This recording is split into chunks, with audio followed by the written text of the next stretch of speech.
Hi, എന്റെ പേര് Dora. നിങ്ങൾക്ക് കഥ കേൾക്കണമെന്ന് ആഗ്രഹമുണ്ടോ? രാജകുമാരന്റെ കഥ ഉള്ള പുസ്തകം എന്റെ അടുത്തുണ്ട്. നിങ്ങൾക്കത് കേൾക്കണോ? എന്റെ കൂട്ടുകാരൻ ബുജ്ജി ഇവിടേക്ക് വന്നാ അവനും നമ്മളുടെ ഒപ്പം ഈ കഥ വായിക്കും. എന്റെ കൂട്ടുകാരൻ ബുജ്ജിയെ നിങ്ങൾ കണ്ടോ? എവിടെ? മരത്തിന്റെ മുകളിലോ? ബുജ്ജി, ഡോറ. ബുജി, എന്റെ അടുത്തൊരു പുതിയ പുസ്തകമുണ്ട്. നിനക്കത് വായിക്കാൻ ഇഷ്ടമാണോ? അതെ അതെ അതെ. ആ പുസ്തകം എന്റെ ബാഗിന്റെ അകത്തുണ്ട്. അതിന് നിങ്ങളുടെ സഹായം എനിക്ക് ആവശ്യമാണ്. എന്റെ ബാഗിന്റെ അകത്തുനിന്ന് ആ പുസ്തകം നിങ്ങൾ എടുത്തു തരുമോ? അതിന് നിങ്ങൾ ബാഗ് എന്ന് പറയണം. ശരിയാണ്, ഇത് തന്നെയാണ് ആ പുസ്തകം. മെല്ലെ മെല്ലെ മെല്ലെ മെല്ലെ മെല്ലെ. പുസ്തകമേ, ഡോറയുടെ അടുത്ത് പോ. നിങ്ങളുടെ സഹായത്തിന് നന്ദി. ഈ പുസ്തകത്തിന് തുറക്കാൻ പറ്റുന്നില്ല. ബുജി, ഇതൊരു വ്യത്യസ്തമായ പുസ്തകമാണ്. നമ്മൾ ഓപ്പൺ എന്ന് പറഞ്ഞാലേ ഇത് തുറക്കുള്ളൂ. നിങ്ങൾ ഓപ്പൺ എന്ന് പറയൂ. ഓപ്പൺ എന്ന് പറയൂ. ഓപ്പൺ. ഈ പുസ്തകം ഇംഗ്ലീഷിലാണ് ഉള്ളത്. ഞാൻ നിങ്ങൾക്കിത് വായിച്ചു പറയാം. The prince and the witch. രാജകുമാരനും മന്ത്രവാദിനിയും. ഒരു ദിവസം ആ ചെറിയ രാജകുമാരൻ സന്തോഷായിട്ടിരുന്നു. അദ്ദേഹത്തിന്റെ പേര് രാജകുമാരൻ രമോൺ. ഒരു വലിയ രാജകൊട്ടാരത്തിൽ ജീവിച്ചോണ്ടിരുന്നു. ഒരു ദിവസം രാജകുമാരൻ ഒരു പന്ത് വെച്ച് കളിച്ചോണ്ടിരുന്നു. അദ്ദേഹം ആ പന്തിനെ ദൂരത്തിലിടാൻ ശ്രമിച്ചോണ്ടിരുന്നു. ആദ്യത്തെ പ്രാവശ്യം ചവിട്ടിയപ്പോൾ അത് കുറച്ചു ദൂരം പോയി. രണ്ടാമത്തെ പ്രാവശ്യം ചവിട്ടിയപ്പോൾ അത് വളരെ ദൂരത്തിൽ പോയി.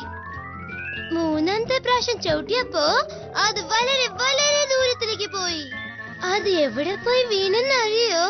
The which forest.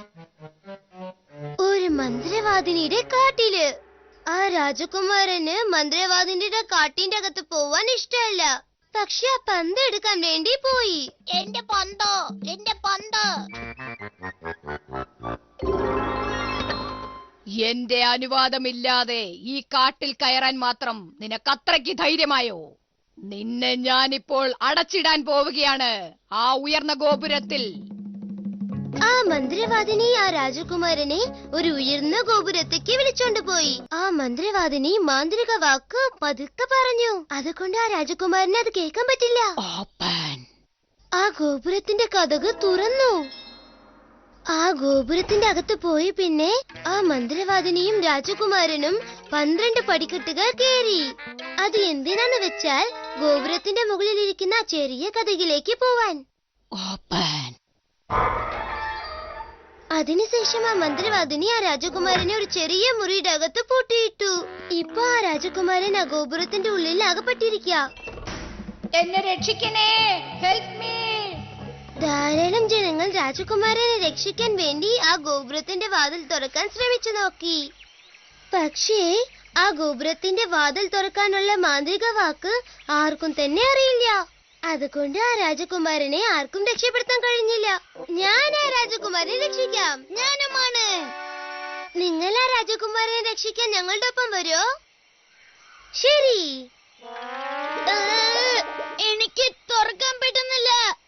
നമ്മൾ ആ മാന്ത്രിക വാക്ക് ഓപ്പൺ എന്ന് പറഞ്ഞാലേ ഈ പുസ്തകം തുറക്കൂ. ഓപ്പൺ എന്ന് പറയൂ. ഉറക്കെ. സന്തോഷം. നമ്മൾ ഇപ്പോ ഈ പുസ്തകത്തിനകത്തേക്ക് പോവാം. നമ്മൾ പുസ്തകത്തിലാണുള്ളത്. കൊള്ളാം.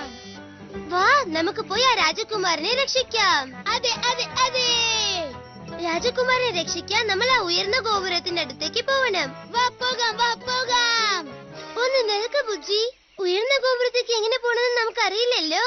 സാധാരണ നമുക്ക് വഴി അറിയാത്തപ്പോ നമ്മൾ ആരോടാ വഴി ചോദിക്കാ? മാപ്പിനടുത്ത്. മാപ്പ്, നീ പറഞ്ഞത് ശരിയാ. ഉയർന്ന ഗോപുരത്തിന്റെ അടുത്തേക്ക് എങ്ങനെ പോകണമെന്ന് മാപ്പ് നമുക്ക് പറഞ്ഞു തരും. അതിന് നിങ്ങളുടെ സഹായവും ആവശ്യമാണ്. ഉയർന്ന ഗോപുരത്തിലേക്ക് എങ്ങനെ പോകണമെന്ന് നിങ്ങൾ മാപ്പിനോട് ഒന്ന് ചോദിച്ചു പറയോ? അതിന് നിങ്ങൾ മാപ്പ് എന്ന് പറയണം. മാപ്പ് എന്ന് പറയൂ, മാപ്പ് എന്ന് പറയൂ. കതവ്, തടാകം, വലിയ ഗോപുരം.